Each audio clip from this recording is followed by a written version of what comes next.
Guys, so my new plants, I've had an email from the supplier to say that they have been dispatched, they're on their way. So hopefully they should all arrive in one piece. And just a quick recap, so I've ordered a helianthemum, which is otherwise known as like a rock rose. So that's going to go close to this warm side here. And I've also ordered a wormwood, a small variety of wormwood. Well, when I say small, it grows to about, say, a 30 centimetre height. So it's about similar size to these plants in here now. So that produces like silvery kind of like leaves, and it's an evergreen. And it also gives off a kind of like a scent, which sort of repels slugs and pests and stuff.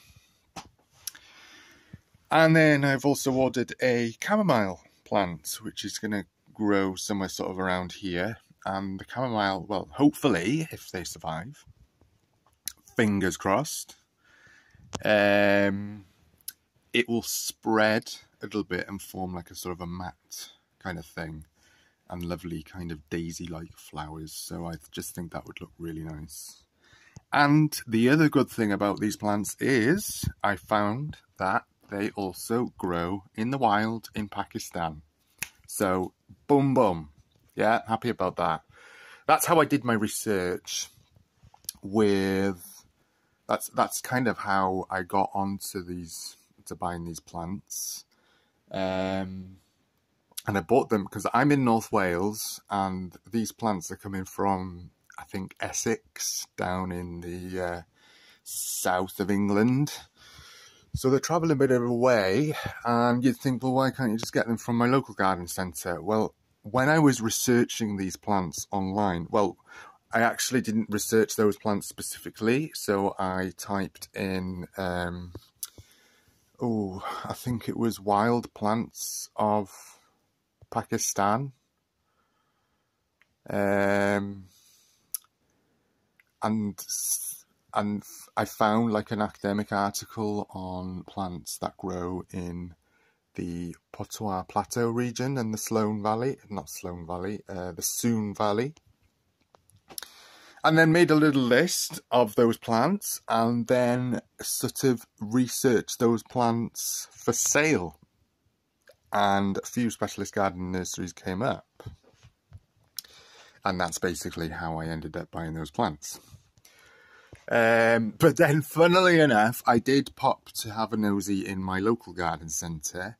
There's a few in my area, but I went down to Denby, Green Fingers, and I know him quite well, and he does have unusual plants there. And I did actually come across a helianthemum there, so I could have bought one from there. But there was no wormwood. The wormwood that I bought is it's kind of like it's not a common variety. And it's one that does grow in Pakistan. So I've ordered that one from this garden centre in Essex, which is hopefully coming today. So yeah, so that is all exciting. I'm so excited about that. Yeah, so that is all fun and games. Now, another thing I wanted to share with you is a couple of books that I got. Now, my Tide, bless him, Tide is Welsh for grandfather. So my grandfather recently passed away. He passed away a month ago, suddenly but peacefully. Yes, of course, I'm, moved and stuff by it, and it's been processed and whatnot, still going through that process. The emotions and that are still very raw. Normally I don't go into kind of deep personal stuff on social media, but I just thought it would be relevant to share this as it connects to what I'm about to discuss now, and it also connects to this hobby. And this is, I think I'm going to have to make an actual sort of video on it called with the theme of connections, because I think there is something more to just keeping a terrarium and keeping an exotic pet. There's more, there's like in the form of like connections. How can I describe it? There's more to just keeping an exotic pet in a tank with plants or whatever, and then that's it. You know, there's more to the person behind that. Yeah. Like when you think about personality and background and interests and genetics as well, and it all kind of brings into the theme of connections. Now these two books are just, if we look at a simple example, my Tide, he was a very keen countryman, and he was really interested into his gardening and he loved his vegetable gardening and he loved his flower gardening. And I was up at his house yesterday and I picked up these two books, which were of most interest. So, and I have an interest in gardening as well. And me and my Tide are quite similar people, really. Obviously the genes, there'll be a tie there, but we have similar interests. This book, this red book here, this is Agriculture, the Science and Practice of British Farming, written by James Watson and James Moore, who were, I'm not sure whether they're probably passed on now, because this book is literally, oops, I've just dropped one on the floor. This book is literally, was published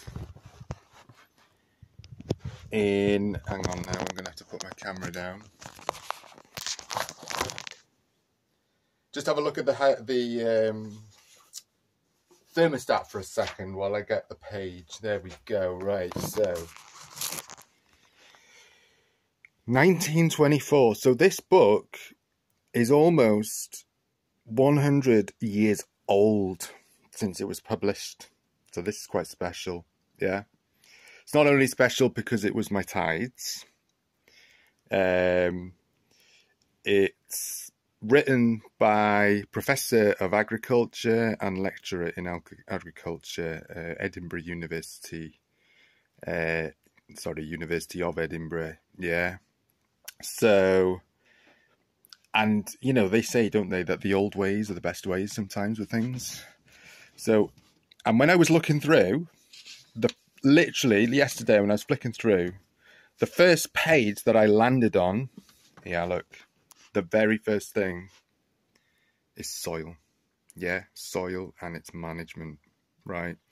And how many times in my videos have I harped on about the soil? Yeah, it is the foundation, really, of life in that terrarium. Yeah, if you have like an ecological terrarium at home, or in, you know, zoo enclosures and all that, which are more kind of naturalistic and ecological nowadays. The ones at Chester Zoo are very, very good. And the soil, you know, I'm just gonna go back into it now. You know, nitrogen gases, nitrogen cycles, carbon cycles, sulfates, hydrogen, water, oxygen, all those exist in the soil. Microfauna, bacteria, fungi, earthworms, you know, that is the foundation, really. If you think of the earth, what we stand on and we take for granted and what we build on is the soil. Now, what is soil? Well, that we'll explain in this book. Yeah. It's basically a broken down composition of particles broken down over time. Yeah, broken down matter, including living organisms such as plants, insects, and then you have your non-living organisms such as the rocks. Yeah. They do weather down and break down with, you know, whatnot. So, and they go into the soil. Yeah, little tiny pieces like here, they go back into the soil. And then that soil generates new life. So it's a recycling kind of, you know, renewing thing. So soil is very, very important. And I was just really kind of gobsmacked, really, when I was looking through this book, and I thought, when I saw that, I thought, right, I'm having this book. So there we are. So yeah, the soil, going back to connections. The soil puts us on this earth. We are connected to the ground via the soil. Yeah. We are connected to our hobby. So if you think of this now in a more deeper way, everything that we see is connected to something else. Okay, so think of it like that. Everything that we see is connected to something else. Yeah. And then together they produce sound and light and whatnot, movement, all that kind of stuff. Yeah, energy. Okay. So from somewhere, those connections influence how we, what path we choose to take in life, and our kind of way of being, our hobbies, our interests. So, and this is a kind of area really that I'm really, really interested in finding out more about, the personality side, because, in keeping terrariums like this, we have a passion for animals, obviously. We have a passion for that, yeah. A care for animals, reptiles, exotics. My tide used to keep budgies, and he used to breed budgies and canaries. And he even had one that my uncle now has taken his old canary. But he still had one until the day he passed. And then my uncle took his canary home with him. So, my tide had an interest. He loved animals. He loved his animals. And he loved his gardening. He loved like pottering in the greenhouse. And it's kind of like what I'm doing in my bedroom because I don't have a greenhouse. This is my kind of greenhouse. And yeah, so yeah, anyway, there's definitely a strong link there. But yeah, so I kind of don't really know where I'm going with this now. It was kind of a spur of the moment video that I thought I'd share. As soon as I had that email about the plants arriving imminently, I thought, right, this is exciting. I'm going to shoot a video. And then I got talking about personal stuff and family and all that kind of stuff. But it is all relevant. I mean, as keepers, we don't often talk about ourselves. So I think it's good to share our, not just what we're doing in terms of like the hobby, yeah, and talking about our reptiles, but talking a little bit about our background and ourselves, because there's obviously a reason why we're doing this, yeah. So yeah, I just thought I'd share that with you guys, okay? Great stuff. I shall post another video when the plants arrive, and I'll post a video of me planting them. So lots to look forward to. All right, thank you guys. See you soon.